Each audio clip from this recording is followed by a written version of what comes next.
really wanted to love this Avata, man. Where do I start? I mean, it's not a horrible drone by any means. It's just not what I thought it was going to be. As someone who's used the Mini 2 and the Mavic Air 2, those are consumer drones, completely in a class of their own. I got really comfortable with consumer drones, being able to take photo and video at high quality, whereas with FPV, it does shoot 4K. 4K wasn't crispy. It wasn't as clean as I thought it was going to be, or that I wanted it to be.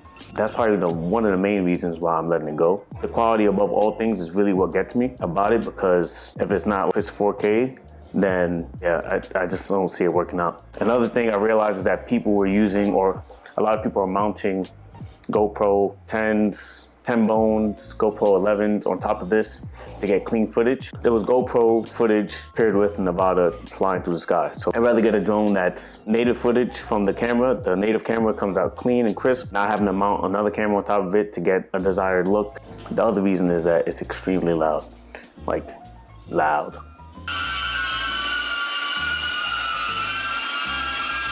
And that's just indoors, but outdoors, it draws a lot of attraction. And that's not something you really want when you're flying a drone and operating a drone in the sky. Everyone who flies a drone knows that feeling of just anxiety of just even sending something into the air with the possibility of it crashing somewhere. If you make one wrong turn or go too high or go too far, because then you'll lose connection. 4K isn't as crispy as I thought it was going to be. Second, it's extremely loud. Third, it takes a lot of time to learn if you're not someone who already flies FPV.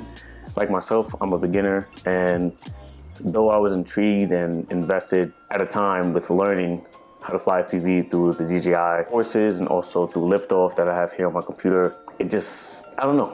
I guess I couldn't devote the time that I wanted to actually learn FPV. Also, it doesn't really work and fit into my workflow. So for the most part, I do weddings, portrait shoots, fashion shoots, and this doesn't really work or fit. And it could.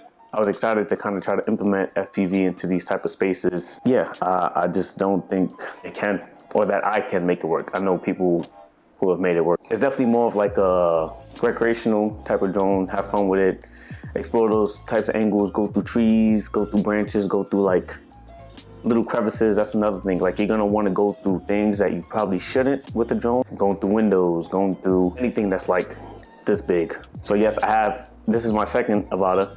I've crashed one already. I crashed in Puerto Rico. Yeah, so I crashed one, it's gone in the ocean, goodbye. Now I have this one, and I'm selling this one. And I thought before I sell it, I should make a YouTube video about it, because I do love the design of it. Honestly, it's just so dope. It really is a cool looking drone, but for my needs and what I need right now, as far as gear, I just have to let it go. Even the controller. Everything, man, everything is just, I really wanted it to work, but it's just, I think it's too risky. And unless you're getting paid for it, then by all means, invest into it. Or if you really just want to learn FPV and you're dedicated to taking that time to learn the software, learn the drone, learn how to fly in manual mode, that's another thing. Flying in manual mode is where the allure really comes from when you watch these YouTube videos, these YouTubers flying FPV, doing the dives, the twirls, spins, all these crazy things. You can only do that in manual mode and know what you're doing in manual mode, and I don't.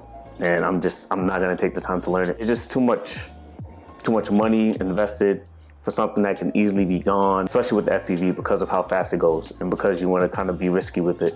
I don't wanna make this a super long video. I have to say goodbye.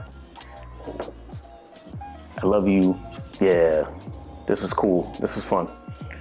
It's been real. Probably gonna post some of the stuff that I captured within Puerto Rico. That's really the majority of the place where I flew it. Those who have Avata and you love it, this video is not for you. This is for people who are looking at that footage and they don't know, like they're looking at people's Avata footage and they don't know that the native camera shooting out 4K on this is muddy, that people are mounting GoPros on top of it so that they get clean footage. Also for the people who are gonna come to realize like, hey, like I bought it out of the excitement and the hype, but I really don't have the time to learn it. Like, I'm a father, I'm a husband, I work, I have a business to run. I need something running gun. Running gun gear is where I'm at. So that's the type of drone I'm looking for right now moving forward. But yeah, those who already have it and love it, you devoted your time, your 60 hours, 100 hours to learn the program, lift off, whatever it is, to fly manual.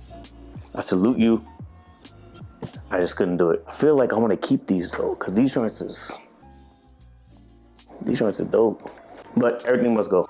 Enjoy drone flying, enjoy the Avata, whoever gets it. And if you don't, just remember everything I said in this video. It's costly, and not just with money, it'll take up a lot of your time. But if you feel like you can make money with it, or if you really feel like it can change your business and elevate it somehow, by all means, go ahead. Follow, like, subscribe. I'm trying to make more videos in 2023. Let me know what you guys want to see. And yeah.